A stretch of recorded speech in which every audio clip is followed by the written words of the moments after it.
Welcome, everyone, to episode 10 of the group meeting podcast for fanboysanonymous.com, where geeks go for all things in nerd culture. For this installment of the Roundtable discussion, the topic at hand is actually a question. Who is your favorite superhero? I am your host, as always, Tony Mango, founder of Fanboys Anonymous, and joining me on this panel are several of the fanboys themselves, and it's time for a roll call, so please introduce yourselves. Hey everybody, it's me from the Dace Man Show, Chris the Dace Man Dace. Hello everybody, my name is Jeff Pinner. Excuse me, hi, I'm Nikki. How's it going? And yeah. What's up? It's Chris Locs. Hi there, I'm the host of I Got Gameplay and everything else nerdy that Tony's stolen from me. I'm Michael Burhan. Thank you. I was Tony Mango before Tony Mango. That's just because you're old. Shut up. Hey, I'm not that old. Okay, I am. I am Travis Goss. How's it going? Hey. Oh my god. Hey, I'm Shaun Walker, and I invented Walker's Crisps in the UK. You wish. All right, so there's 7 of us with me on the podcast. A couple of other people might be popping up later on. They've got Skype and internet issues. So it depends on if we can figure that out. If not, you guys can figure out what their choices were by reading the article that will be posted later on. And everybody that hasn't been a part of this is going to end up posting their things there. So before we get started here, let me break down to you a little bit more on the topic. This is based on who our personal favorites are, not who we think is the best superhero. For example, if someone is a fan of, say, Animal Man, I don't think anybody really necessarily is going to pick him, but I think it's pretty safe to say nobody would agree that he is the best superhero out there, especially when you compare him to people like Captain America or Superman, who embody all of what it means to be a superhero. Also, we're going to kind of cheat a little bit here, and we don't have to necessarily pick just one, because you know how the way everybody is when it comes to this kind of stuff. It's really hard to pick. So everybody's got a little bit of leeway. They can pick one from Marvel, one from DC, and one from a miscellaneous other sort of category, where if you really want to, all of the ones like Icon, Wildstorm, Vertigo, that are a part of Marvel and DC, you can break them off. But you could also talk about Image, Red 5, Top Cow, Dark Horse, whatever you are a fan of. And to get things rolling, we're going to start with Chris Dace. And actually, we're going to start with DC. If you have a DC favorite, who is it and why? So for me, my DC favorite happens to be Saul Sinestro, because he is absolutely right, and he looks out for the best interests of the universe. He's known it all along. He is the man. Plus, the Yellow Lantern Corps is a lot cooler than the Green Lantern Corps. Now, it's weird that we're going to start off with a villain, because he is more so a villain, but at the same time, Sinestro was a Green Lantern. He has been a heroic Yellow Lantern. And he's back to being a Green Lantern now. He is, yeah. Hasn't he been a White Lantern, too? Yep. Very briefly. Spoiler alert! And he's back to being a Yellow Lantern now, because they ramped up all the story where he was right all along, and they destroyed like the Guardians and how Jordan's now in control of the Lanterns. But anyway, enough of those spoilers. So why Sinestro over any of the other Green Lanterns? What makes him so much better? I just think he's cool, sly, and I happen to always side with like guys who have a little bit of a villain in them. Sinestro to me has always been an interesting character. Next to him, if there was going to be second place when it comes to Lanterns, it would be Kyle, because he's just a dick. So pretty much any character that's really a dick is what grabs my attention, and Sinestro is the ultimate dick, but still has the best intentions. It's not just because you're a fan of David Niven? That too. But I didn't want to sound gay. There's too many people coming out in Hollywood being gay these days, and I don't want to get classified with them. All right, what about Marvel? Do you have a favorite Marvel one? When it comes to Marvel, I can't say what I want to say. I'm going to go with Miss Marvel, because she's hot and she gives me a boner. Those are the only qualifications. He actually means True. Captain Marvel. No. Miss Marvel. Captain Marvel, yes, it's still Carol Danvers, and she got a haircut, and she's still smoking hot with the body. Not a big fan of the haircut. But the Miss Marvel era, I have the entire collection, and I think she's smoking hot. Any cosplay person, if I ever meet them in person, I will propose to them as I see them. Like, right then and there. I think he meant Captain Marvel from DC is who actually gives you the boner. I hate you, Burhan. That was a Burhan. Oh, I hate whoever said that. I started it. For those that are interested, we have actually had people that came to fanboysanonymous.com through the search Ms. Marvel nude. And when I first came across that, I was just like, how did they get here? And it was a Dace post. Absolutely, because Miss Marvel nude turns on anybody. And it's probably me hitting Google all those times. So. He's actually talking about basically, wanting to bang Captain Marvel, aka Shazam. That's what you say afterwards, don't you, Dace? Shazam! Now, a question about this, though. Go ahead. Now, if Miss Marvel is your favorite, and you're not counting Captain Marvel, where do you stand on Binary and Warbird, or whatever her other names were? They're interesting story arcs, but to me, the story arc that I enjoyed the most was her as Miss Marvel and being a standalone character. No love for Rogue for stealing her powers? No, Rogue's a bitch. You just want to touch you, Rogue's way hotter than Miss Marvel. Oh, God, you are killing me on the inside. Miss Marvel is gorgeous. She's the blonde bombshell that packs a punch. I would totally give it to her, even if I end up in a body cast. Get some. And finally, do you have any other favorites from elsewhere? Absolutely, and it's a cheap plug. I'm going to go with Chase Cassidy, and the reason I'm going with him is because our friend John Still actually writes a comic called Synergy, and Chase Cassidy is the character in it. And I had the first issue signed by him framed in my room. It was an awesome issue. I can't wait for issue number 2. There you go. Plug for John Still. John, write for Fanboys. Keep telling him to. Are the pages sticky? No, not that one. I've got 2 copies. Oh. And what we're going to do for this, by the way, everybody, is we're going to go through person to person, and then we're going to kind of circle back and talk about some different topics. Shaun Mitchell, who couldn't be here with us tonight, had a couple ideas of what we could talk about as a general encompassing idea. And I don't want to do that before we get into our suggestions because it might influence what everybody says, and then we'll kind of give everybody the chance to go, well, you know what, maybe not, and redo their choices and all that. So, Jeff, we're on to you. Who do you think? DC, who's your favorite? Well, I was all over the place, but I finally decided that I'm going with pre-New 52, pre when he became Ion and all that crap after that. I really liked Kyle Rayner when he became Green Lantern. Always liked the superhero stories, discovering their powers and all that stuff. So that was a really good era for me that I really enjoyed reading Green Lantern. That's when I got into Green Lantern again, was when Kyle became Green Lantern. Did you like the body in the fridge? In his first appearance, that was a little heavy, I think, but it was quite unnecessary. No, I can't possibly say I liked that. That would be weird, wouldn't it? It was a weird storyline. Yeah, that was awesome. It was like, yeah, there was a body in the fridge. Awesome. It was an unnecessary plot point, really. Yeah, I think they did it more for shock value. It did create women in fridges controversy, so that was a good stepping stone. I don't know. I have no idea where to go with that. Maybe I'll stop talking about women.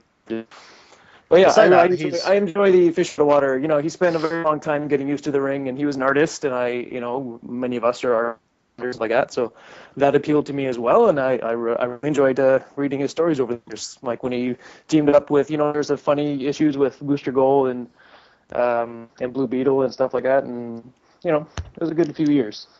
He was also one of the salvations of the Green Lantern franchise as well, and he's been promoted now to like a White Lantern, so he's helping the new Guardians go across the galaxy. I've read DC for years. I gave the new 52 about 12 issues each, and then I got given up since. So I've dropped DC altogether personally. And what's your opinion on the animated series, the Superman animated series, where he was actually kind of the first Green Lantern that they popped up into there? Did you see that, or I'm trying to remember which was the very first one.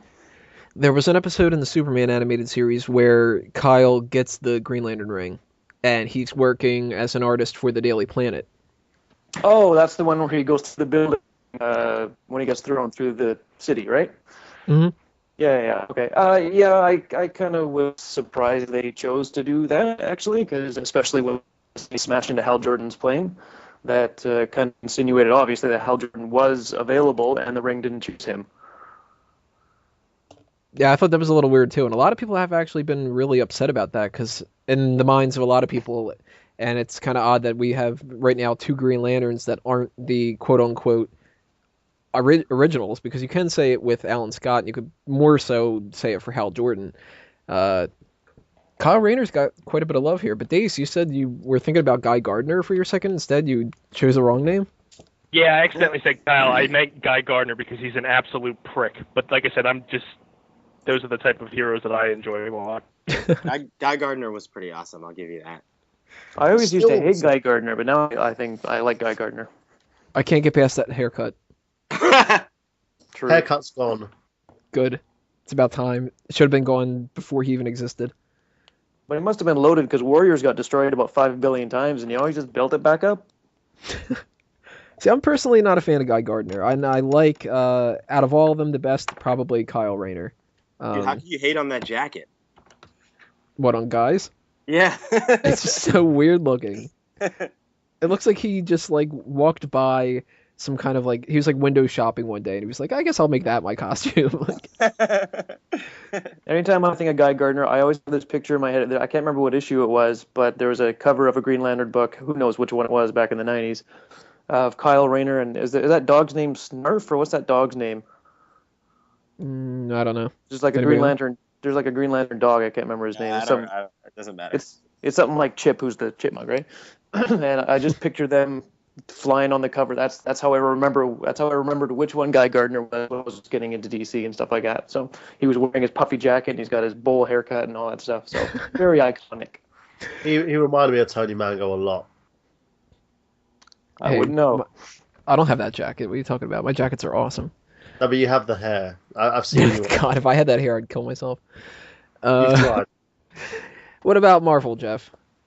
Well, I was going to go with something more standard, but not as standard as you were mentioning before we started recording. So I decided to go on the Dan Abnett and Andy Lanning era Star-Lord during their Abnett and Lanning's cosmic stories. Because I really like same thing with Kyle Rayner, I like the fish out of water kind of story. And I really like the idea of Star-Lord leading a team like the Guardians of the Galaxy, making decisions. We have to go here and do this. And then they all make arrangements to get there. And then they get there and someone goes, what the hell are we doing here? And he goes, I don't know. Stuff like that. I love that character who he's in charge. He makes decisions, but he still has no idea what the hell he's doing. So you're really excited for Guardians of the Galaxy? I am, yeah. You know what's funny? I'm watching Parks and Recreation. I'm way behind. I'm only on season 2. A friend of mine got me into it. And I never made the connection for months that Chris Pratt was the guy I was watching on this TV show all this time until like a month ago. Yeah, he really changed the way that he looks. Yeah, I saw the picture of it. I was like, oh my god, that guy's Star-Lord? That's awesome. And I heard the description of the preview they showed at Comic-Con this year. It sounds awesome. What about any other kind of comic book industry companies out there? Do you have any choices from those? I didn't know you were going to ask that, so I was racking my brain really quickly. I really like in Dark Horse the Star Wars books. I don't read a lot of Star Wars novels and books and stuff, but I really enjoyed the Tag and Bink books. If anybody's read those, it's kind of a Gilbert and Hammerstein are dead style story. Does anybody here know what I'm talking about? No. I don't have the slightest idea what you're talking about. Okay, well, if you ever want to read some funny, humorous Star Wars stories, look up Tag and Bink are dead. There are these two guys who just keep bumbling their way into the entire Star Wars story. So they're continuously somehow always the, when Obi-Wan is dismantling the force field and he has to distract those two guys who are talking and think it's a drill. And they just got accidentally in stormtrooper costumes and got, you two, go over there. and they're like, oh great, so that's them. And then later they're trying to get out of the Death Star, and then later they're changing costumes and they're dressed as the two Dark Stormtroopers, and they're trying to get out of the Death Star before it blows up. But then Vader walks up to them and says, "You two, come with me." And then it turns out those two are the guys who are with Vader in the Death Star trying to get Luke. So it's just they keep trying to do these, like, trying to get away all the time, and they just keep getting caught up in event after event after event. So yeah, it's really funny. Oh my god, I gotta read that There's immediately. there's a trade paperback of, I think, 2 or 3, and then they had a follow up. Wasn't very good, but the first 2 were really good. It's kind of like the Rosencrantz and Guildenstern of Star Yeah, Wars. yeah, that's it, exactly. Yeah. For all those literary nuts out there. That's funny, yeah. All right, Nikki, your turn. DC, who's your favorite? I'm gonna have to go with Oliver Queen, the Green Arrow. Mainly because I always like to compare him, not like entirely, but kind of like a Tony Starkish type of thing. He started out as like this, like he a playboy, big, flirtatious, very suave, very his attitude type of thing, and then he ended up turning into a liberal politician and kind of turned things around and uses his personality as more shot towards doing good. And I really like that turnaround. Not to mention, like, he's also one of those people that doesn't have superpowers, but is just totally and entirely badass. I mean, I'm a huge fan of archery, for one, and he's very quick on his feet. He's got all these different moves that a lot of people base their main strengths on their superpowers, and he doesn't. And I just think it's really cool. So, yeah. Are you loving the Arrow series? Yes. You're not a little annoyed that he's just called the Hood? Yeah, I wish they would have actually gone with his actual name, but I mean, I don't know. It's not a major issue to me. It's just kind of a pet peeve. Well, it's really weird. still Green Arrow, like. And if you guys haven't played Injustice yet, he's fucking awesome. Yes, he is. He's so great. It made me so happy. That's the only person I use in Injustice is Oliver. God. Yeah, he's pretty sick in that game for sure. It's also because she has no idea how to play the rest of the characters on the game. Excuse you? Nobody wants you here? Happy family, It's okay, happy Nikki. family. Everyone has everyone that to one. talk. Everyone has that one character in every fighting game where they just are. They just love, and they get really good at them, and then like you can't be defeated by anyone else when you're using that character. Green Arrow was mine. I bet Mortal Kombat I've been 2, bouncing Baraka. around. I've been bouncing around a lot with characters in that game, but I haven't played Injustice, but I gotta say, if I were going to play it, I'd probably go for somebody completely random. Even though my choice is going to be pretty obvious at the end of this episode, I'm going to go last. But I kind of would be interested in playing somebody like Deathstroke. he's in it. I don't Yeah, like Deathstroke. just somebody like that. Deathstroke because- is cheap as hell, dude. Oh, what, he's really like overpowered or something? Well, I mean, he's just got like really quick projectiles, and it's just like bang, bang, bang, bang, bang, bang, all over the place. He's like Deadpool in Marvel 3. Like, Oh my literally. god, he's who Deadpool was modelled on. He's Slade I know. Wilson. No, we're I not know. bashing Deathstroke as a character. We're bashing him in the game, you Yeah, idiot. exactly. Yeah, Nikki, just don't talk, okay? Because we don't need to hear your opinion. That would be perfect for me because I'm that asshole that plays video games and I camp out and wait for people to come and then I shoot them around the corner or like, I'm the guy who picks Odd Job and GoldenEye. I'm the fucking Yeah, asshole. sounds It's a like character. It's a character Sam uses all the time. Like if I'm on my last limb when we're playing, he'll just stand on the other side of the stage and shoot me, and I'm like, That sounds like exactly what I would do. Yeah, Except shit, I wouldn't with wait until you're players. at the end. I would just start off like that. Does he shoot you in the face, Nikki? That's all we need to know. shut up. Well, speaking of Deathstroke, and we mentioned this other person, I think I know who you're picking for Marvel. Go ahead. Yeah, courtesy of Dace, he's a gentleman because we both have the same pick. My Marvel, not technically superhero, but my preferred Marvel character is Wade Wilson. I love Deadpool. He's been my favorite since I was little, and he's just he's another person, like, he does have the regenerative power, but he doesn't use entirely a power to destroy. He's still with the whole artillery, agile, like, stealth-like, well, I just lost the words out of my brain. He's very stealthy. He relies mostly on combat, but he does have that regenerative state in his advantage. And he's such a fucking asshole. I love it so much. He's such an asshole. If I were a man, I would want to be everything that Deadpool is. Scarred? Yeah. Insane? Cancer-ridden?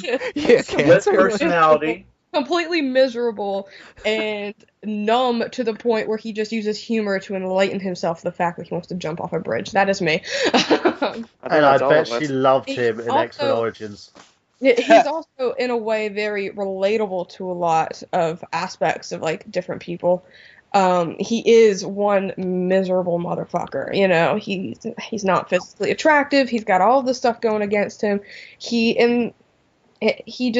He uses humor, and he uses the fact that he is a fucking prick to his advantage to bring a little bit of enlightenment in his life. I mean, that's all it really is. And then there's the boobs and his love for Mexican food. He's all around. He just gives you a good laugh, and he's a very stealthy character, and he's all around very entertaining. How are you feeling about Jerry Duggan and Brian Posehn's? Huh? How are you feeling about Jerry Duggan and Brian Posehn's run going on right now? Are you reading it? I've been really busy in my life, so Plus, she's a girl, so it doesn't really help. don't excuse you. Don't know what that means. I read volume 1. I thought it was pretty interesting, where he's fighting the presidents and everything like No, that. no. Hey, There's no spoilers. Brian Well, Posehn, I want to read it for myself. I've been really busy with, like, getting everything together and all that. I haven't been able to the read it. covers. Brian Posehn is he and Jerry Duggan are writing it. Brian Posehn, the big comedian guy, yeah. yeah, comedian, friends with Patton Oswalt. Yeah. Huh. I didn't know that he was writing in comics now. That's pretty awesome. Just Deadpool. Cool. What about other kind of characters, Nikki? You got any favorites from somebody on the outside? I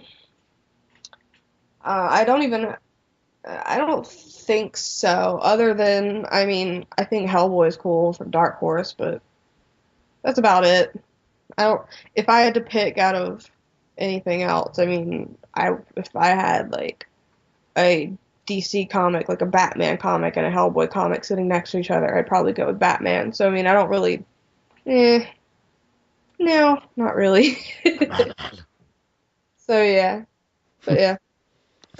Locs, you're up. Yeah. DC. Wait, DC? DC, I was thinking about it. I really thought I knew what my answer was going to be definitively. But I've been thinking about it for a couple days, and since we announced it, I guess 2 days or whatever. And I'm going to have to go with Nightwing on DC. Nice choice. Just because he's he gets fed up. He's Dick Grayson, obviously he was Robin, you know what I mean? He was with Batman for so long, and he gets fed up with Batman, and he says, "Fuck you, Batman," and pieces out and doesn't talk to him for years, and, like, just still kicks ass and doesn't give a shit. And plus he had that awesome mullet in the 80s. Anybody gets credit for not only the mullet, for also telling Batman of all people to fuck off. If Absolutely. you have the stones to say that to Batman, Dude, I just watched actually. So I was actually rekindling my affection for Nightwing, and I watched the episode of the Batman animated series where Nightwing meets up with Tim Drake and explains to him, like, why he doesn't talk to Batman anymore, and it's at the end where he's just, like, gets all pissed off for Batman going out with Batgirl or whatever, and, like, putting her, quote unquote, putting her in danger or whatever, and just Batman tries to grab him and take him back, and he turns around and just punches him right in the face and knocks him down. And he's like, "I quit, Batman. Like, screw this." Like, oh, it was so awesome. I like Robin as a character. My favorite Robin is Tim Drake, but I always liked Robin as a character. I know I'm probably gonna catch hell for that one, but I think it's awesome that he fucking grew some balls and punched Batman in the face and said, "Fuck you." Well, you know what? Awesome. I'm really glad that somebody picked Nightwing, because actually Nightwing was very close to the top on my list. I don't think he gets anywhere near as much credit as he should. He does not. He does not. It's not cool. He's also my character on Injustice as well now. I mean, I was playing Green Arrow for a while, played Superman, played Batman. Now I'm on Nightwing so hard. He's sick as fuck in that game too. But the way he died in freaking Injustice annoyed me. The way he dies? Yeah, the way he died in the original. If you read the Injustice comics, how Damian Wayne killed him? Yeah, he literally just pushed him onto a fucking rock. Yeah, I mean, like, whatever. It's not canon. It doesn't really matter. Like, either way, Damian Wayne's a prick. I mean, fuck Damian Wayne, to be honest. I like Damian. Nah, he's a prick. Damian's number 2 Robin in my book. No! Wait, Yep. who's number 2 Robin? Tim Drake? Number 1's Dick Grayson. Number 2's Damian. Number 3 is Tim Drake. Number 4 is Jason Todd. Fuck everybody else. I don't care about Carrie. I don't care about Stephanie. Well, apparently Tim Drake in the New 52 was never Robin. Yeah, that's just that's fucking ridiculous. That's true. And if anybody does pick quote Red Robin unquote, you're gonna have to defend that. But yeah, Nightwing never gets as much credit as he should, and that actually brings up something I wanted to bring up with the whole Robin thing. Most people really just kind of look at Robin as that stupid Burt Ward type of I'm wearing the pixie boots and all that. Yeah, holy moly, Batman! Or like how they made fun of it on The Simpsons. Billowy backpacks, radioactive man. Like with Fallout Jiminy Boy. Jillikers. Yeah. Jiminy Jillikers. Holy manholes, Batman. That manhole, it's holy. Holy rusted metal. Holy rusted metal. Yeah, that metal. It's full of holes. God, it's awful. I love that movie. I still. All right, that's something you're gonna have to defend sometime. Hey, I'm with Locs on that one. I actually love that movie. Batman and Robin was the terrible one. Yes, absolutely. Oh my Jim God. Carrey was awesome. I mean, even though as the Joker. Tommy Lee Jones played the Joker. Okay, Tommy Lee Jones played Two-Face. No, What's happening? What are you guys talking He about? was the Joker. He was the Joker, not Two-Face. The topic at hand right now is and Two-Face, the Joker. Jack Nicholson played Two-Face. we're talking how bad Batman Forever was, or how good according to some people. I liked it. It wasn't the worst Batman movie out. No, because that honor goes to Batman I and enjoyed Robin. I'm disagreeing with everybody in the room right now. What's happening?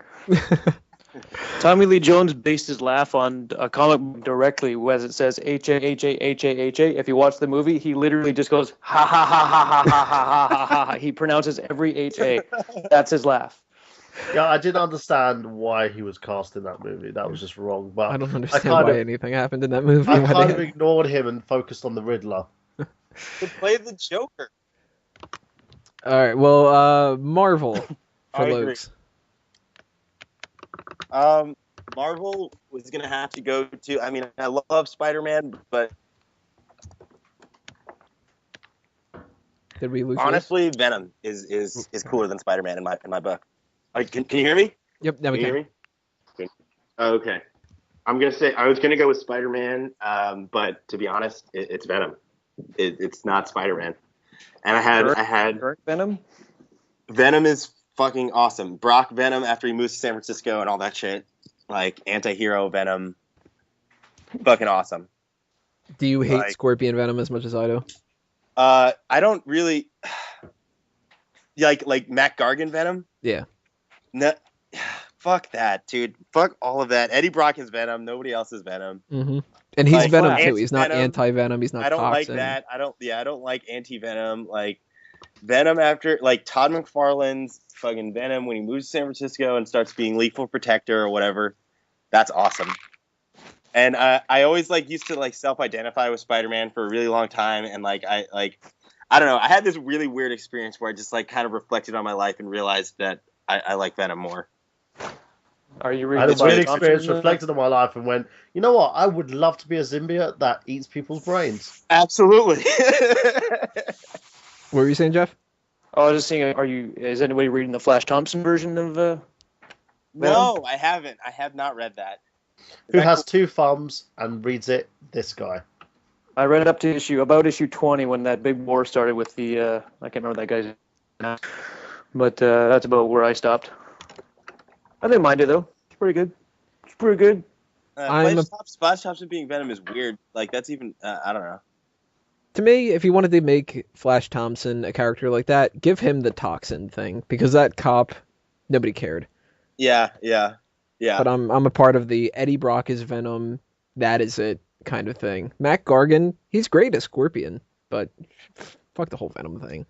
Yeah, Mac Gargan as Scorpion is pretty awesome. I mean, Scorpion's a cool villain. I mean, natural predator of the spider. That's makes sense. Who would you go for with an outside choice? The Teenage Mutant Ninja Turtles. I mean, obviously, they're awesome. Which one? If you had to pick one. The original, like Laird and Eastman. The original, like black and white. No, I mean which turtle? Oh, which turtle? If I had to pick one, probably Raph. Now there's a thing that a lot of people that are writers and such know, and the people that don't necessarily get involved in that kind of crap, and I say crap because I'm bitter at it for doing it myself, but the people that don't really research that stuff aren't a big fan of tvtropes.org and everything like that I constantly am researching.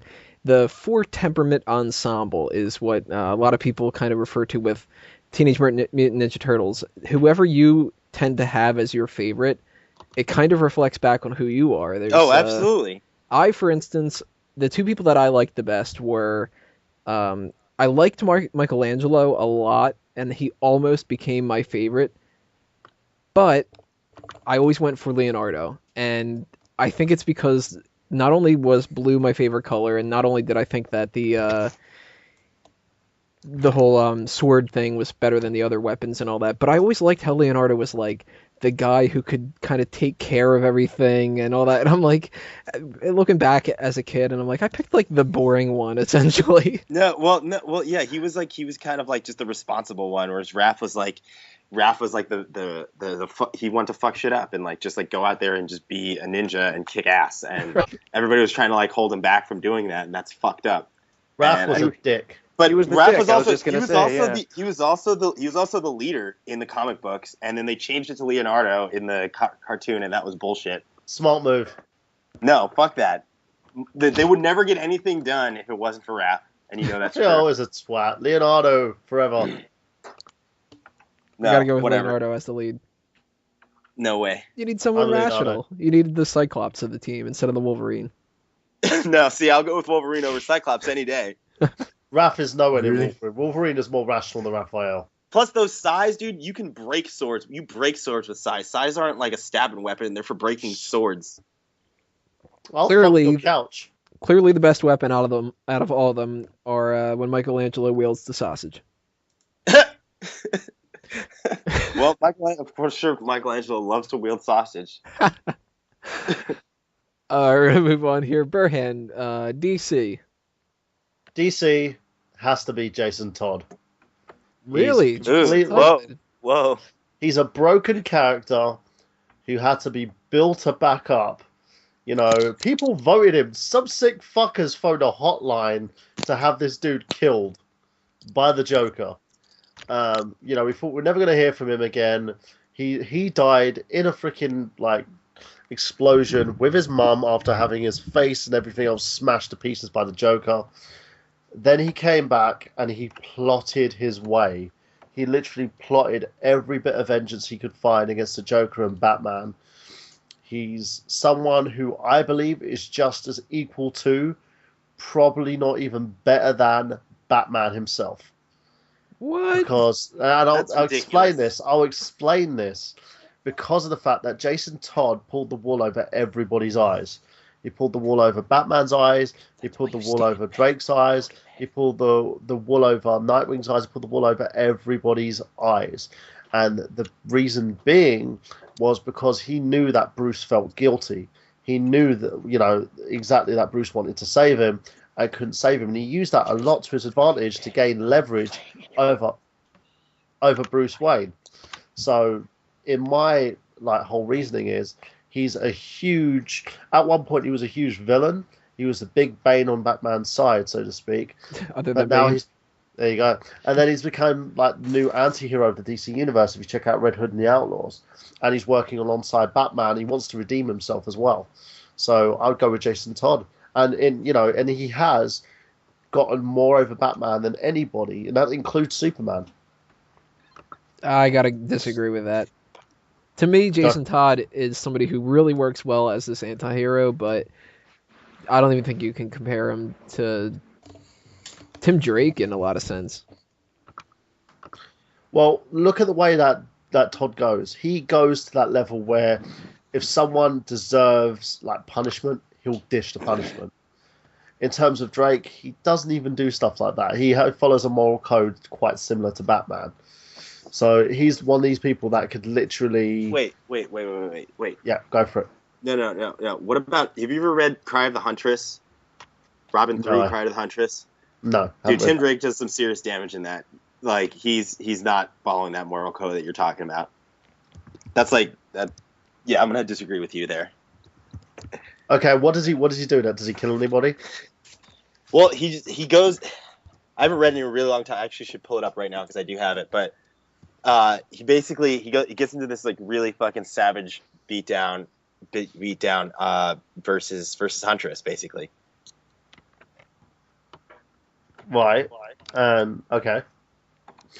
Well, in my opinion, have you read Batman Battle for the Cowl? No. Do you know how much damage he did to nearly everybody in that whole story arc? Are you talking about Jason Todd? Jason Todd.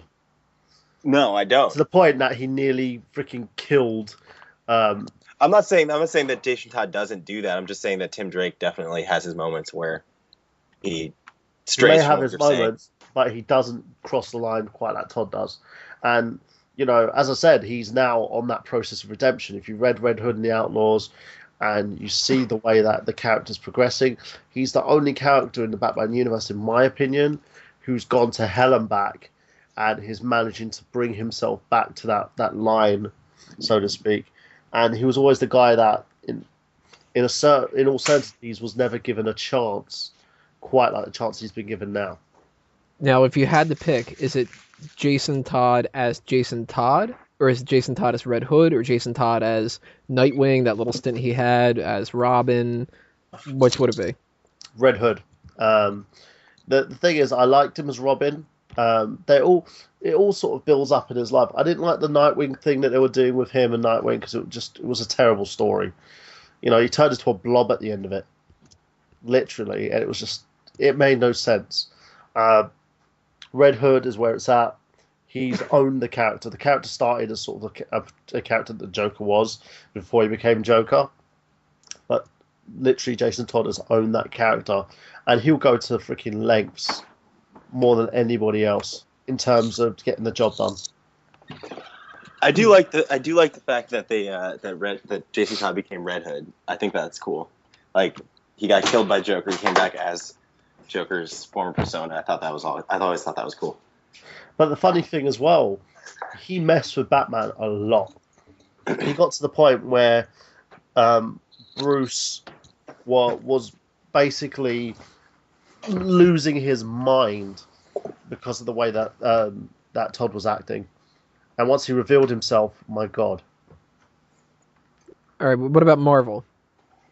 Marvel, Wolverine. And again, it's an evolution of the character. You can look at the way that Wolverine was. He was a lone wolf. He was a fighter. He led a team like the former incarnation of X-Force. Was it X-Force? Yeah, it was X-Force. Who was like Cyclops' killer agents. They'll do the job that no one else would do. Guy's literally been to hell and back. He was taken over by the devil at one point. He was Death. He lost his claws, became feral. He's battled like literally the greatest and the baddest of Marvel villains. He stood toe to toe with the Hulk, and he's gone through an evolutionary process of sorts as well. He's now like a mentor to all these students in the Jean Grey school, and is how can I say it? He's now taken on the role as teacher.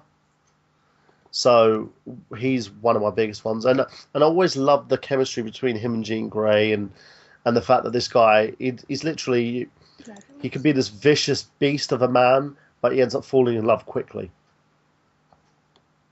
Pretty much like nearly every man in this room. Thank you, sir. Thank you. So Wolverine over Cyclops for head of the X-Men. Damn straight. I love Wolverine and the X-Men. It's actually my favourite comic. Uncanny X-Men, where Cyclops is leading, at the moment he's making tons of mistakes, including the fact that Magneto's preparing to stab the guy in the fucking back. What about outsider stuff? Outsiders, I would have to go with the former and also the IDW property of Transformers. I love Transformers. I was watching the Transformers Generation 1 movie the other day, where like Prime ends up getting killed. Spoiler. Oh, Doesn't he die? Oh my god, nobody's ever seen that before. He's on don't like tell me everything. Hot Rod gets the Matrix of leadership, or I'm gonna freeze. Oh my, Jeff, that's exactly what happens. But yeah, it was actually quite funny because that movie was the whole reason why kids would actually lock themselves in their room. Because Prime was such a popular character, he had an impact on people. But I'd go with Optimus Prime.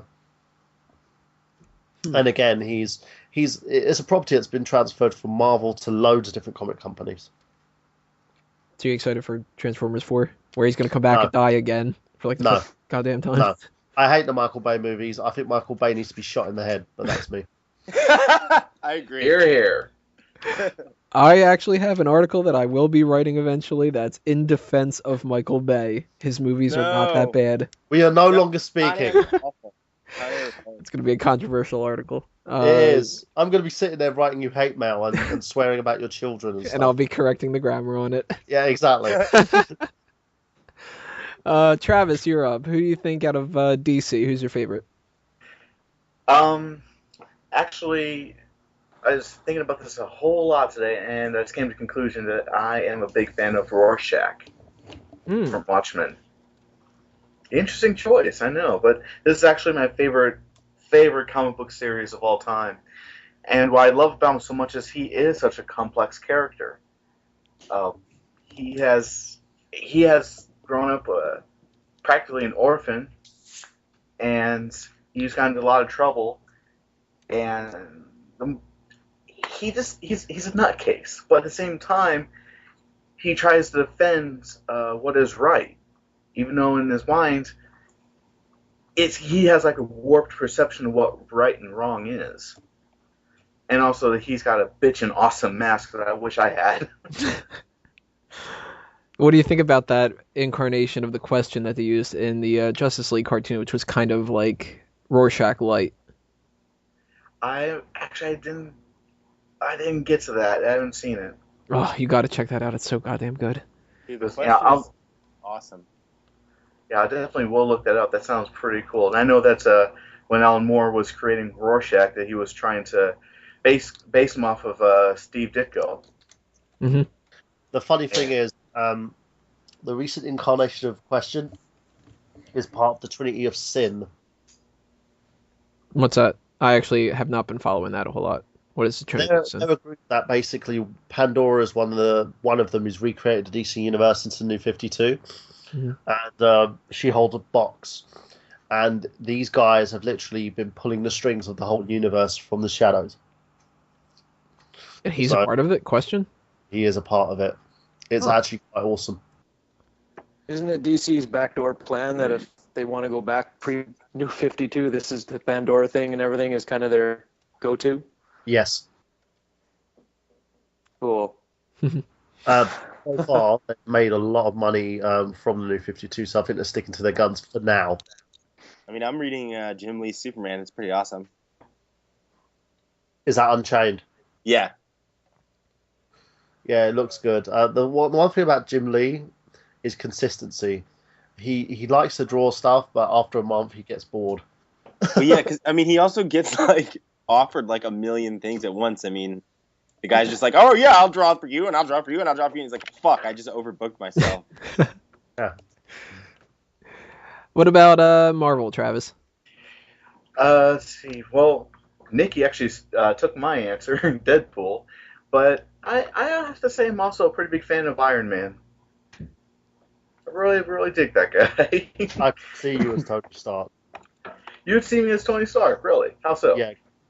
It's just that you're an arrogant fuck. Oh, okay. Awesome. I have loads I love you too, Michael.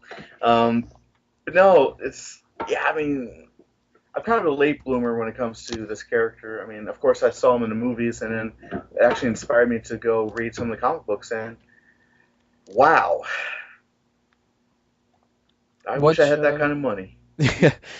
Now, have you followed the Ultimate version of it? I'm afraid I haven't.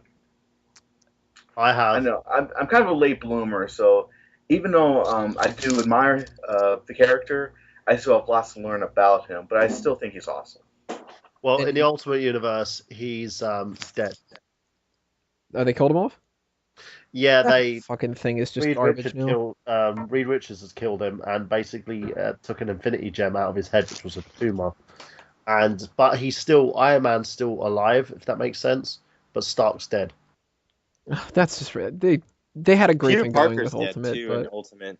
Peter Parker's also dead. yeah, They like to kill people off. They really do.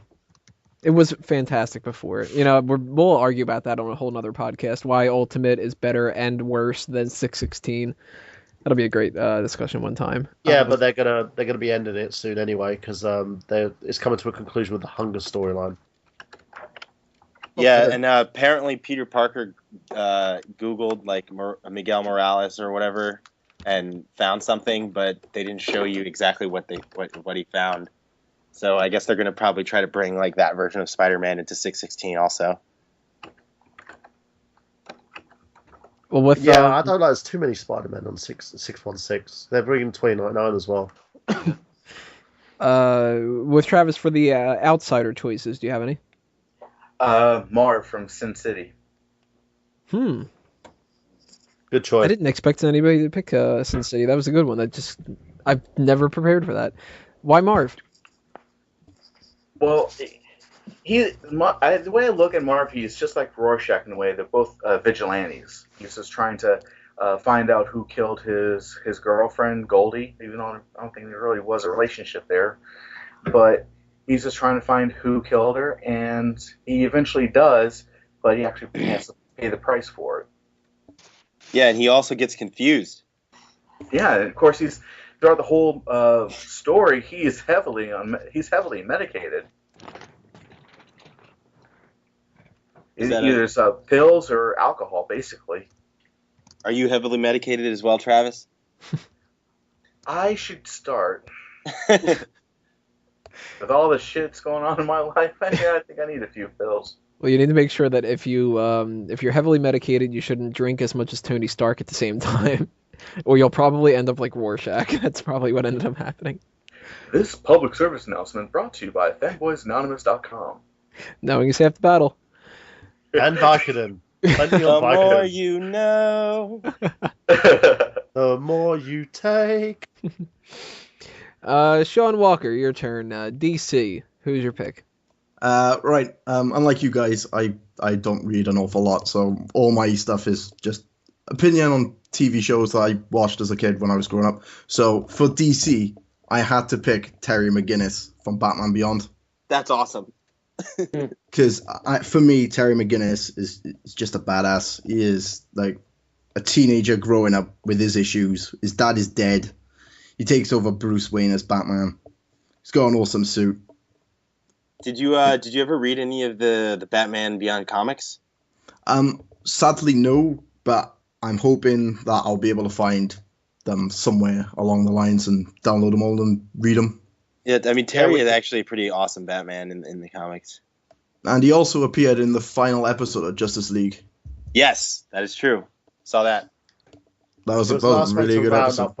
They rounded up both shows on that, didn't they? Epilogue is such a good goddamn show. Oh my god, that's like one of the best episodes of a TV show I've ever seen. And for those who haven't seen the epilogue episode, you need to watch every episode that leads up to it and watch that, because it's just such a freaking good example of why Batman kicks ass.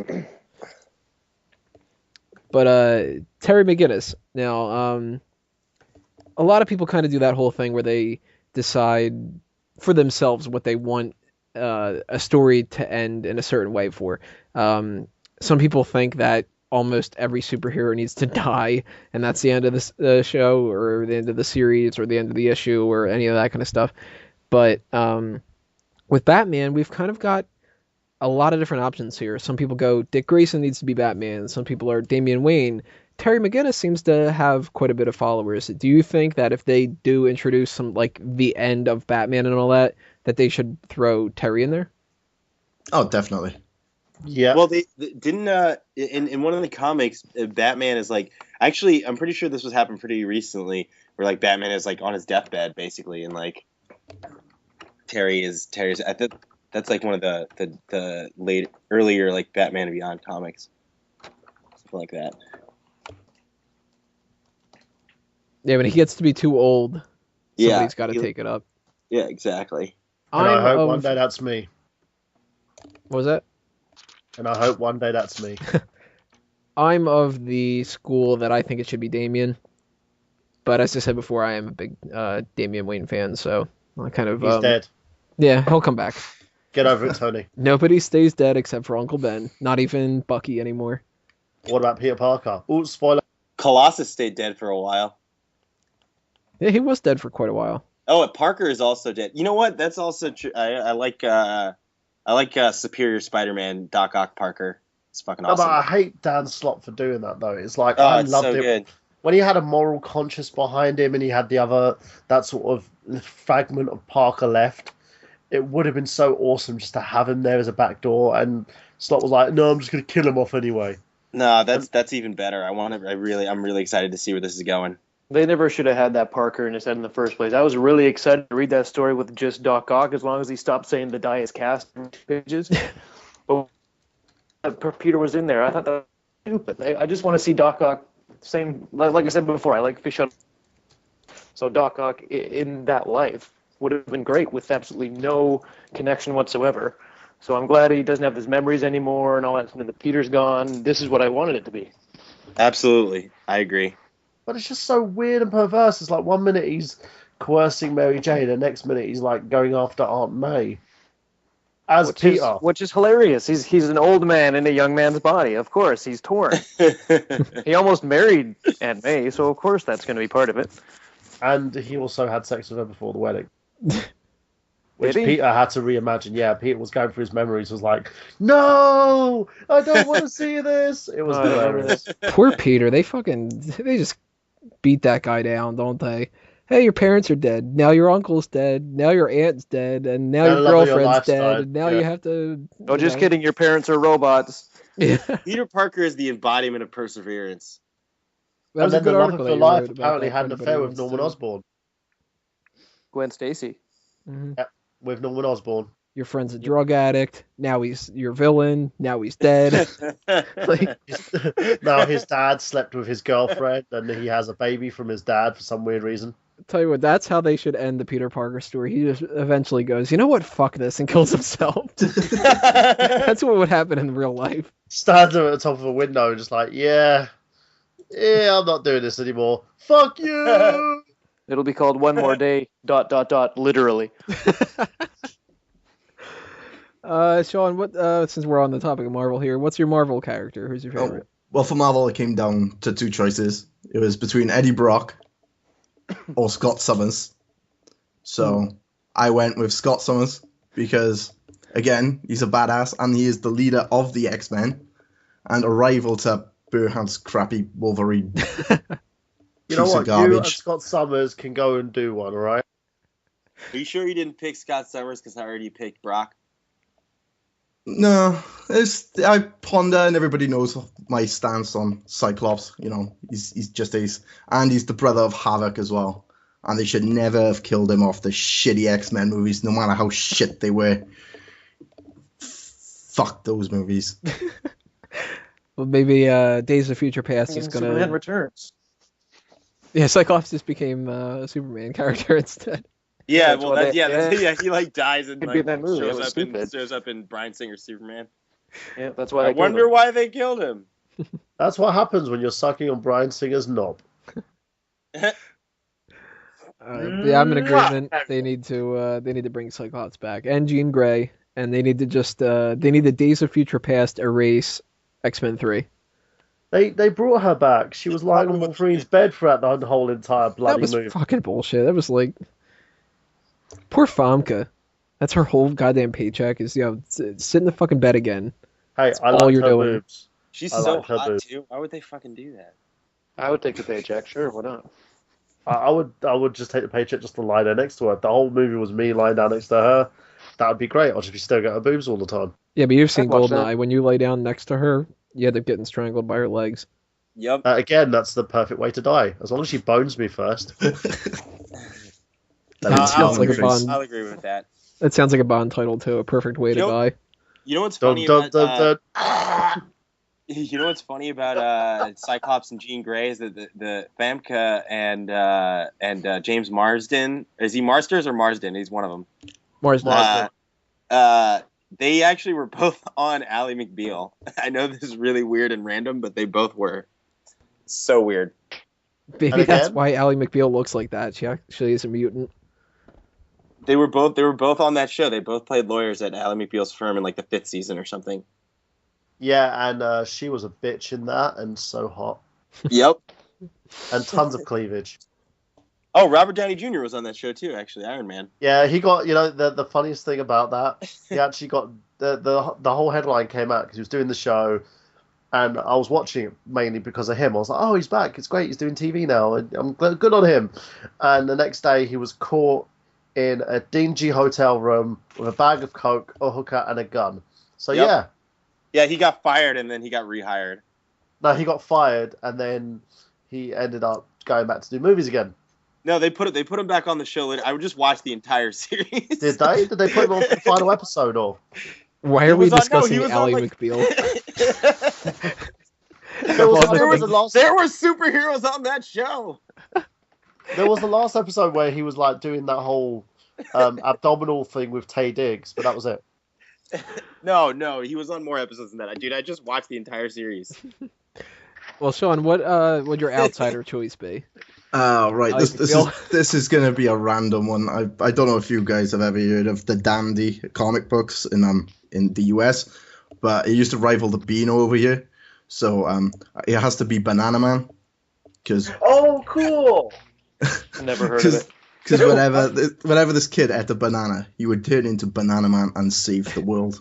So no wonder we're having people being busted for pedophilia. Not only do I not know who Banana Man is, I have no idea what companies you were just talking about.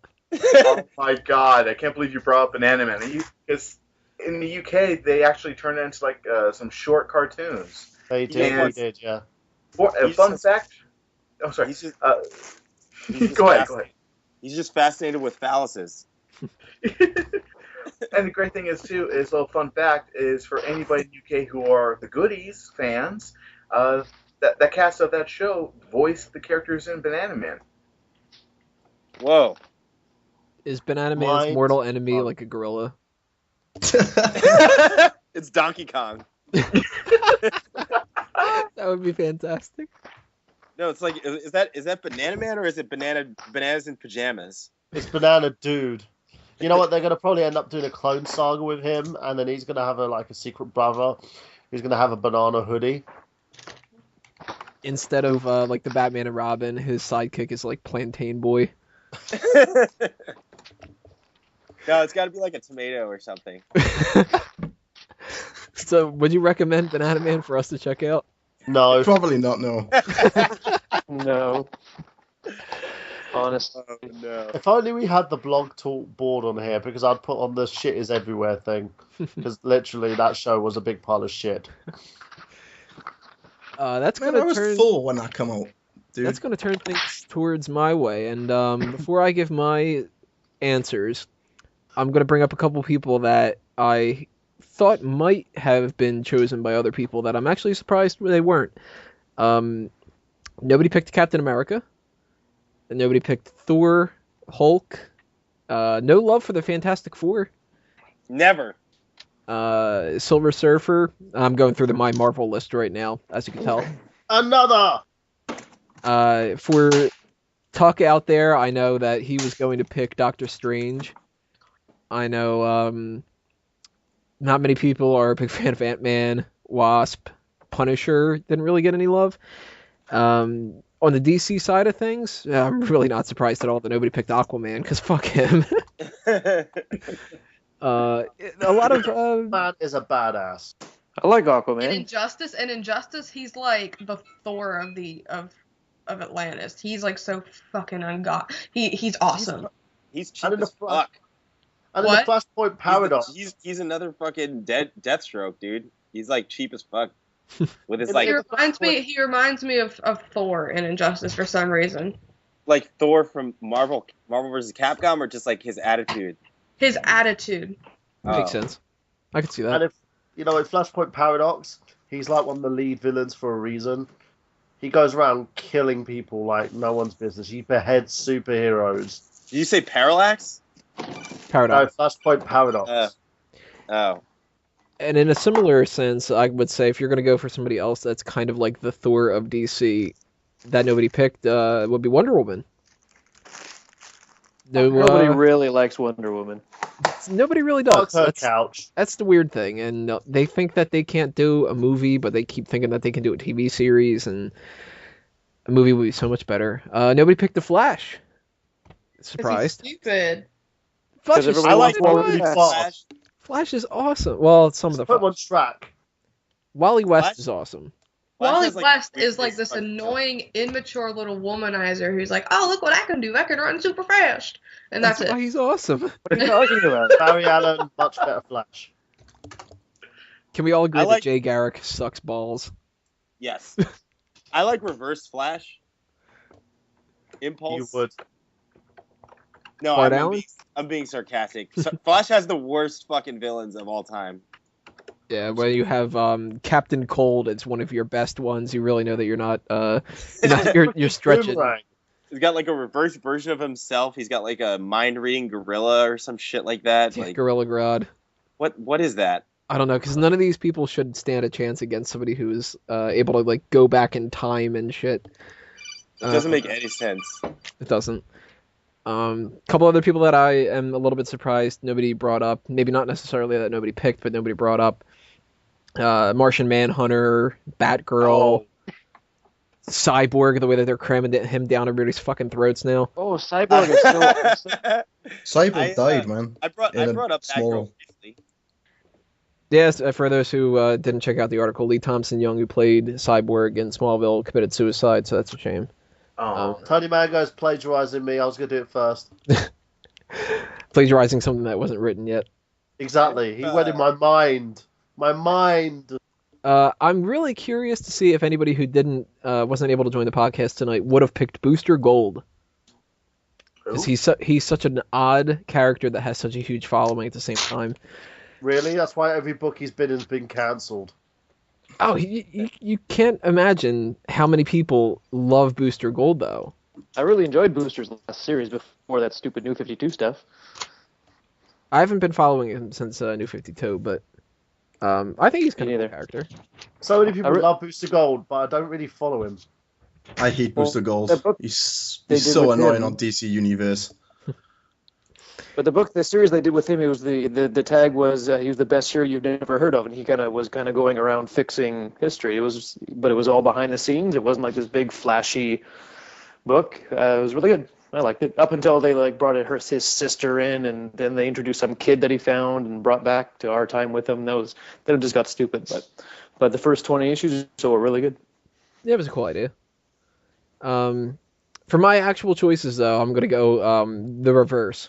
Because I really don't have anybody for an outside choice. If I had to, gun to my head, pick somebody, maybe it would be Hit Girl from Kick-Ass.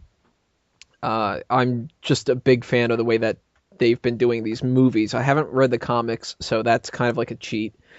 But I don't like Spawn. I don't really care too much about the Authority or a lot of these other kind of characters. I don't even know anything about Witchblade. But I don't really have anybody for that outsider kind of thing, other than maybe the Kick-Ass series and all that. So the people I need to talk about the most are DC and Marvel. And somebody who I really, really wish they had more to go on and I can get behind and really support, but I'm not picking is Sentry. I think that people just need to make him a bigger character. I will, for Marvel, pick Spider-Man. because Spider-Man is just a fascinating character. Peter Parker, as we've mentioned here and there, is that underdog. He is witty, so he's got that kind of Deadpool edge to him. He's got kick-ass powers. He's got a great rogues gallery. It's just, it's really hard for me to pick anybody else. I do love Wolverine. I do love Iron Man. There's a lot of characters in Marvel that are great, but Spider-Man, above all, no question on my mind. Scarlet Spider's better. Scarlet? Scarlet Spider. No. Ben Reilly. No, not at all. DC. All right, and it has to go to this guy. As much as I would love to give it to somebody like Superman, it has to go to the fucking man, the goddamn Batman. Yes. Best character out of any comic book, period. It doesn't matter. If I had to put him up against Spider-Man, who would I pick? I'd go with Batman. He is perhaps my favorite fictional character of all time, too, even outside of comic books. The movies are always entertaining, even if they're retarded in some kind of a sense. Batman and Robin. I liked that as a kid. That's the thing. You poor bastard. Right. The animated series is just brilliant. It's impossible for me to pick anybody other than Batman. He's got that dual personality, but at the same time, it isn't a dual personality, which is different than a lot of other superheroes. He is an amazing example of somebody who has the proper rogues gallery to fit who the character is, and then you can build and expand beyond that. Awesome costume, awesome gadgets. He's got the fucking car. He's got it on Superman out of all fucking people. Batman is the man. I can't say enough, and I could just ramble and ramble and ramble. But that is what I would have to say would be my choices. And since we've already picked our choices here, I wanted to bring up a point that Shaun Mitchell had suggested to me that we kind of circle back and go along with this. As a kid, Shaun liked Nightcrawler, and now he likes Iron Man. But he was thinking about it when he was trying to make his decision, and he said, who really liked Iron Man growing up? And Travis exemplifies this to an extent. The people that we can pick now as our favorites might not necessarily have been our favorites as a kid. And do you guys think that your decisions that you made are based off of these movies because they're actually like the focal point now? Or do you guys think that these were characters that were mostly the ones that you grew up with? For instance, I really liked X-Men, Batman, and Spider-Man mostly as kids because of the fact that they had the cartoons. I had no appreciation for Superman whatsoever. Now Superman might be my number 3 behind Batman and Spider-Man. But of course, who did I end up picking? Batman and Spider-Man. So it ingrained itself into me as a kid, and it's stayed all this time. But at the same time, I've developed a huge appreciation for the people like Iron Man and Superman and all that, who I didn't necessarily have before. And I'm going to circle back to Dace. So for me, the answer is no, because A, I didn't know who Sinestro was when I was a child, and B, I didn't know what my penis was back then when I watched cartoons. So Miss Marvel didn't really do it for me back then. But like Shaun said, I know he's not here, Nightcrawler was my favorite as a child. I didn't know DC existed, except for Batman, which was, by the time I was watching the movies, it was Schumacher. So it was very colorful and not anything there. But I think now that they're actually going to go to a comic series, the Power Rangers were my favorite as a kid. Thank you. Check it out. Who wants to chime in? Were your decisions based off of what you developed as a kid, or did this all kind of change? I'll go Not next. at all. I'll just go Not at all. maybe. right, well- I definitely go from a comic standpoint myself. This is Jeff. Sorry.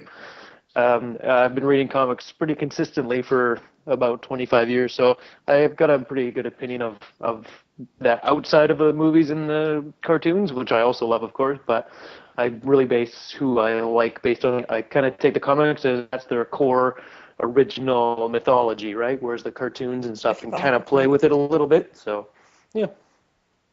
Comics. Nikki and Chris, you guys had something I could see. I'll go with Nikki first. As my opinion definitely has changed since I was a kid. My favorite character when I was a kid was Superman for DC. Simply because I've grown up with 7 other siblings, 6 of them being boys, and that was all I saw was Superman. So I was like, fuck yeah, Superman, he can fly and do all this crap. And so I was basically I hopped on the bandwagon for a long time, up until about, I want to say the 7th or 8th grade, when I actually started developing my preference towards the Green Arrow. As for Marvel, mine's been Deadpool since I first knew about Marvel comics. Like I said, it started with my brothers. The eldest out of all of us favorite is Deadpool, and so he would get me into reading them. He would take me along to the store, and that opinion has not changed. I haven't found anyone that I've liked as well as I have Wade Wilson. So, yeah. And Chris? For DC, I mean, I used to really like Batman. I mean, I still really love Batman. There's no denying that. But as I got older, I guess, I don't know, maybe it's the age that I am. I mean, I'm 26, and it's like just fighting authority is still kind of like part of my DNA right now. So Nightwing has become man. The 20s Nightwing has become more at the forefront of my mind, just because he did tell the Batman to fuck off, and like it's like kind of like a David Goliath type thing. Like who tells Batman to fuck off, you know? And so that's probably why I really like Nightwing now. As far as Marvel, I mean, I've always have a lot of loves for Spider-Man, but I mean, Venom is kind of the same thing, but you know, he's a little bit more evil, and I like the idea that he has, you know, he just doesn't care, and he goes ahead and just eats people if he wants to, and that's awesome. and also just the fact that you know, I mean, he moved out to San Francisco, and so did I, so fuck it. He moved to San Francisco from New York, which is what I did. If I don't like you, I'm going to eat you, motherfucker. That's it. That's what Venom does. Absolutely. That's awesome. Fuck it. Oh, and the Turtles. The Turtles, I've always loved the Turtles. Since we're kind of going along here, we might as well finish it out. Burhan, your choices, did they get influenced by what you were fans of as a kid, or are they kind of more so what you're doing now? As a kid, I was always into sort of the darker characters. I was a huge fan of Batman. Watching him transition from being like the very cheeky, I fuck Robin kind of Batman, to the dark character, Tim Burton-esque character. Because I've been alive for a long time, so most of you are just children to me. And apparently, I don't think my decisions have changed as of much. I think Jason Todd, for instance, I was always into that kind of anti-hero thing. In terms of Wolverine, I loved him even before, you know, when he was doing his own adventures and he was away from the X-Men. So I would say no. I think tastes come, tastes go, but if you're a true comic book fan, you'll always stay with the same type of flavors, the same type of characters. And, you know, you're always going to like what you like, and I think as times evolve, characters are going to evolve. You know, I'm still a huge comic fan now, where back in the day I used to buy them off the shelves, whatever I could get my hands on, and read them. But nowadays, it's literally just grabbing it online, reading those, and trying to get my kids into the same thing as my dad did with me. What about you, Travis? I'm on point with Michael, what he just said, because even when I was a kid, I was a huge Batman fan, and I still am today. And nothing really has changed for me in terms of my love for him. I mean, with any character, they go through their ups and downs in terms of story-wise and everything. And like for me, I mean, I'm not really hopping on the bandwagon about it, but you have to admit though, like some of the movies that Batman was in, like Batman and Robin, were just complete shit. But at the same time, I still kind of appreciated what it was, which was a Batman film. And it's not the crown jewel of the universe, and definitely is laughed upon by fans. But at the same time, I appreciate what it was. It was terrible, yes, but at the same time, I still kind of enjoyed it because I grew up with this character, and I still love him even for being in a shitty-ass movie. Do you know what they needed to do? Just give Arnold Schwarzenegger less dialogue. It was literally everything was a bloody soliloquy for that arsehole. And the puns. Yes, that was the next point I was going to make. It was all the puns that were in the movie, especially by Mr. Freeze. Bad credit card. Never leave home without it. All right, everybody chill out. Last but not least, Shaun, what do you think? When I was a kid, my favorite shows used to be Superboy, the TV show. I used to love Superboy. That was it. And for Marvel, my favorite character used to be Bishop from the X-Men. If you guys remember Bishop. Yeah, do you like what's happened to him now, where he's chasing after that kid and trying to kill everyone and is mentally unstable? Sounds like my kind of guy. Or the Human Torch used to be one of my favorite characters back in the day. He's black now, by the way. What, the Human Torch? Yeah, they've recast him as a black man in the movie. He's going to be Michael B. Jordan. Sake. So, continuity, people. Oh, that kind of rounds out everything that we can kind of talk about when it's surrounding the idea of who's your favorite superhero. We will eventually do one where we have to debate who is the best superhero. We'll try to do some different things around the same idea, but not necessarily revisit it. In the future, we might, because our opinions could change, and we can include other fanboys involved in it and kind of do a little back and forth. Maybe argue with each other. This person's better, this person's not. I don't know. But we want to know what your choices are. Who do you guys think, who are your favorite superheroes out there? For Marvel, DC, any of the other ones, send us a comment, post something up on the website or on the Facebook page. Let us know. And we're going to go circle around the horn again. Tell us your plugs and tell us what your latest article was for Fanboys Anonymous and the next one you got coming up, starting with Dace. Hey, you catch me Wednesday nights on Mega Powers Radio, on Blog Talk Radio, the Dace Man Show, 8 p.m. And last article I wrote for Fanboys Anonymous technically was a podcast post, but before that was the Lady Gaga nude video that we posted. So, yeah, boobies. Coming up, I'm hoping to get a tournament off the ground, so I got to do some work on that. So, keep you posted. Check out fanboysanonymous.com. Dace Man out. All right, Jeff. Yeah. Well, I don't have a lot else to plug. Local live stuff that I do in Vancouver, so I don't. For anybody, probably not. Article's coming up on Fanboys. One about the Superman Man of Steel DVD release date. Was a review of the season for Dexter. All right, Nikki. Besides attempting to contribute on fanboysanonymous.com, you can find me occasionally on Burhan's network, I Got Gameplay. I do chime in to a couple of podcasts here and there, and I definitely will more so after everything in my life kind of dies down. Other than that, you can follow me on Twitter. It's at _NMills. Other than that, I've got nothing. Locs? Hey, you can follow me on Twitter at Plastic Villains. If you like music, you can check out Spotify, Plastic Villains, Outlaws and Preachers, Vinyl Spectrum. If anybody wants to check me out on Fanboys Anonymous, I'm always there too. Writing a new article pretty soon about why Star Fox 64 is the Terminator 2 of the video game world. And hit me up later. Burhan.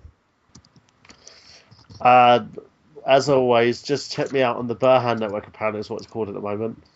But otherwise, it's Mega Powers Network, and I Got Gameplay. Last week's show, we did Villains in Gaming, so check that out. And this week, we're going to be talking about GameCon. Also, check out my channel, youtube.com/TheNerdGenius. And the last post I did on fanboysanonymous.com was, I believe I Got Gameplay. Going to be writing something new I'm doing this week in Geek. So check that out. It's usually a Tony Mango thing, but he's letting me do it because he's going to be silently correcting my grammar. Silently, I'm going to be telling He'll you. be all up in that shit. Shouting. Be like, Burhan! Stop using so many commas. Travis. You can find me on Facebook. It's pretty interesting how it came out. It's Travis.Goss, Goss, .3. And I'm on Twitter. It's TravisGoss79. I'm also becoming a regular on I Got Gameplay with Michael and the gang. And the last thing I put up on the fanboysanonymous.com was a video showing off my video game collection. And I made a promise to Anthony, and I made a promise to everybody on last week's I Got Gameplay that I was going to put up a video for Keystone Capers, a review. So that will be up tomorrow, I promise. Well, tomorrow being, whenever this comes out. It'll be the same day. But anyways, they got that coming up, and just come on by and say hello. And Shaun. Hello. The last post I did for Fanboys was EA, please make Underground 3. Hopefully they listen. Probably not, but you never know. God damn it. My next post will be about Suits episodes 4, 5, and 6. And check me out on Twitter at ShaunC2K37. And I too might be on I Got Gameplay this week. Who knows? Because I sure don't. Well, folks, that'll do us in for this episode. Make sure you go back and check out all the other ones that we've had in the past, the other 9 episodes. Most of them movie reviews, but we've got a couple other things peppered in there. Stay tuned for episode 11 and everything else coming in the future. If you have any suggestions for episode topics that you'd like to see us tackle, please send in your comments or something through the contact form on the website. Also, if you're interested in becoming a contributor of Fanboys Anonymous, send an email through that contact form, and we'll try to get you on board. For my plugs, you guys can check out, I don't need to plug Fanboys, because that's kind of the whole point of this. If you're into wrestling, smarkoutmoment.com and youtube.com/smarkoutmoment for everything wrestling related. Outonlimbs.com for my social commentary, where essentially I just complain about people that annoy me. And Bleacher Report, I'm on comicbookmovie.com, which I don't really write too often, but I do have an article in the works that I will be posting soon, so check out everything with the Superceptive Mind. You can go to facebook.com/TonyMango or /amangotree, or for any of the actual projects themselves, they all have Facebook and Twitter accounts. If you Google the name, you'll figure it out. Thank you again for everyone listening, as well as everyone who was on the panel this evening. For Chris Dace, Jeff Penner, Nikki Mills, Chris Locs, Michael Burhan, Travis Goss, Shaun Walker, and for myself, this group meeting is officially adjourned. See you next time, everybody.